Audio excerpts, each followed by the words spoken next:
Smart et réglo. Le bail commercial, tout le monde ou presque, quand vous avez évidemment un local commercial, est concerné par le bail commercial.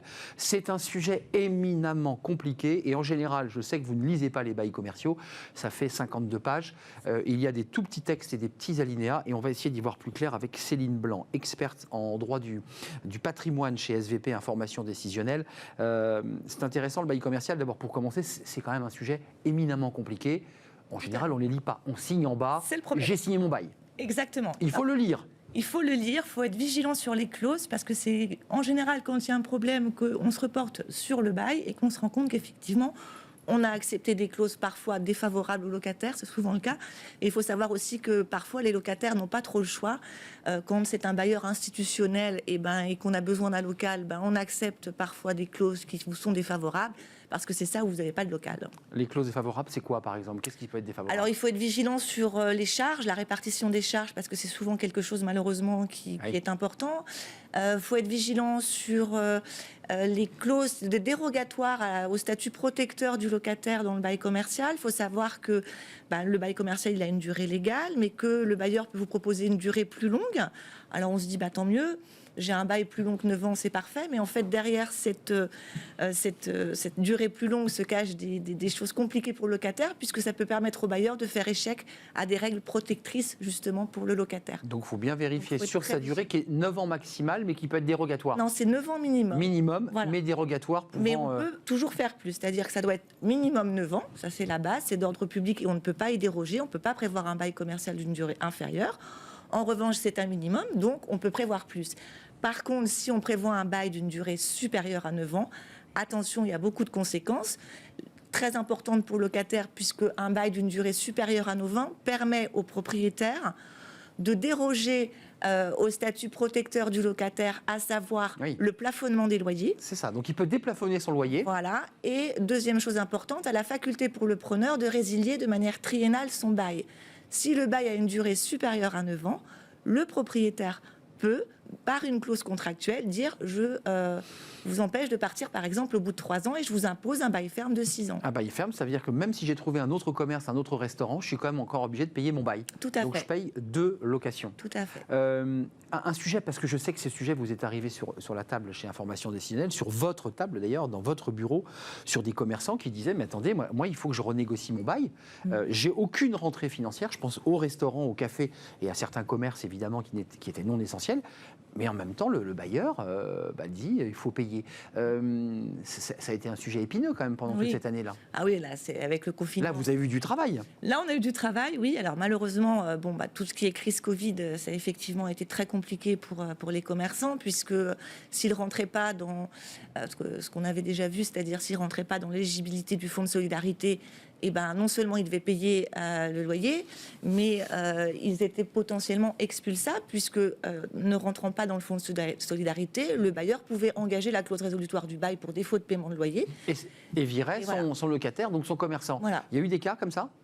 Oui, il y a eu des cas, il y a eu beaucoup de jurisprudence en référé. Maintenant, on attend de voir un petit peu ce que la Cour de cassation va décider derrière. Donc de commerçants qui se sont trouvés expulsés de leur... Oui, alors surtout par rapport aux dettes de loyer. Ils ont tout tenté pour faire jouer la force majeure, pour faire jouer tout ce que le Code civil permet pour dire je ne peux pas payer et j'essaie de trouver un moyen. Ce qui était assez vrai. Ce qui était assez vrai, mais malheureusement derrière, juridiquement, c'était un peu compliqué. Est-ce qu'on peut renouveler à échéance? C'est-à-dire que j'arrive à échéance, j'ai signé sur 9 ans, je renouvelle. C'est à titre reconduction ou on re-signe un bail? Il y a une protection qui est d'ordre public pour le locataire, et ça c'est propre au bail commercial, c'est que le locataire a la possibilité de demander le renouvellement de son bail. À l'échéance des 9 ans, il peut effectivement demander le renouvellement. Ça c'est d'ordre public, on ne peut pas y déroger. On ne peut pas par une clause contractuelle l'empêcher de renouveler le bail. Il y a des conditions par contre. Le locataire doit justifier au moment, donc à l'échéance des 9 ans, lorsqu'il fait sa demande de renouvellement, il doit justifier que ça fait au moins 3 ans qu'il exploite son fonds de commerce et qu'il est inscrit au registre du commerce ou au répertoire des métiers. Ouais, justifiant qu'il a vraiment une activité commerciale. Et dans ce cas-là, il fait sa demande à son bailleur. Alors c'est souvent le bailleur qui anticipe, plus que... Il y a un débat assez technique mais assez passionnant sur un bail se libère. mais l'intitulé de la fonction du commerçant qui arrive n'était pas celle du locataire qui est parti. En un mot, c'est un boulanger et veut s'installer un restaurant de restauration rapide, pour ne pas l'appeler kebab.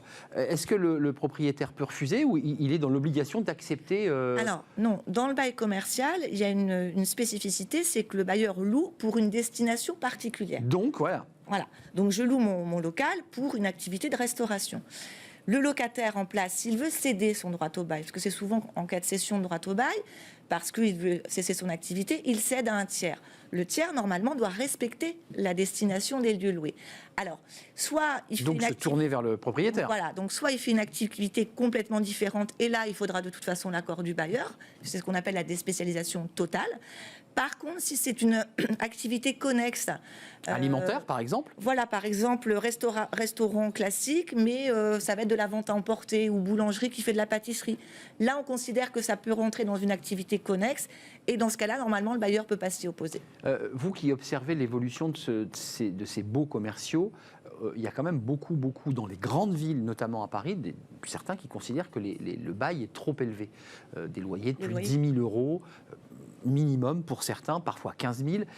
Est-ce qu'il faut une réforme globale du calcul du bail? Ça, c'est posé sur la table du gouvernement. Est-ce qu'il faut recalculer ces montants? Alors, aujourd'hui, quand on conclut un bail, c'est la liberté contractuelle. Donc, le bailleur impose son loyer. Maintenant, on a quand même une protection qui s'accentue au profit du locataire, puisqu'on a la règle du plafonnement des loyers. Quand votre bailleur, vous arrivez à 9 ans et qu'il vous propose, que c'est souvent lui qui propose, qui donne congé avec offre de renouvellement, souvent, il va profiter de cette offre de renouvellement pour dire... Voilà, j'augmente votre loyer. Et là, on a quand même une protection qui a été accrue depuis 2015, depuis la loi Macron et depuis la loi Pinel. C'est qu'aujourd'hui, on plafonne le loyer. Il n'est pas libre, au moment du renouvellement du bail, de faire un loyer complètement démesuré. Et dérégulé. Il est encadré. Alors, c'est important de le savoir. On parle de plafonnement du loyer, c'est-à-dire qu'il ne peut l'augmenter que dans la limite de la variation de l'indexation de l'indice. Donc on prend le dernier loyer. Mais c'est l'indice dont je parlais. Est-ce qu'il faut le réformer, cet indice? Alors il a déjà été plus ou moins... Avant, on avait l'ICC qui ne correspondait pas du tout, l'indice du coût de la construction qui n'avait rien à voir avec une activité commerciale. Mais certains commerciale. considèrent aujourd'hui qu'il faut revoir encore cet indice. Oui, c'est vrai. Mais là, depuis 2015, depuis Macron, on nous dit qu'il faut prendre l'ILC, l'indice des loyers commerciaux, ou l'ILAT pour les activités tertiaires. Mais on peut encore contractuellement prendre l'ICC, c'est pas d'ordre public. Donc il n'a pas encore été supprimé totalement. Donc des bailleurs qui jouent sur l'ICC, exact. Pour être un peu technique. Vous voyez que tout de suite on rentre dans des sujets et des acronymes un peu techniques. Merci de nous avoir éclairé sur ces bails commerciaux. Vous avez encore du pain sur la planche parce que les rideaux ne sont pas encore tous tirés. Et on voit certains commerçants d'ailleurs qui ont décidé de réouvrir qu'en septembre. Tout à fait. Parce que l'activité commerciale n'était pas suffisante avec des jauges aussi faibles. Merci d'être venue, Céline. Je vous en prie, avec grand plaisir. Experte en droit du patrimoine chez SVP Information décisionnelle. La suite de notre programme, je l'avais oublié, Fanny Griesmer, c'est la petite pause café. Ben oui, la pause café, il ne faut pas trop travailler. Le travail, c'est la santé, mais il ne faut pas trop travailler parce que finalement, quand on travaille trop, on travaille mal. On en parle.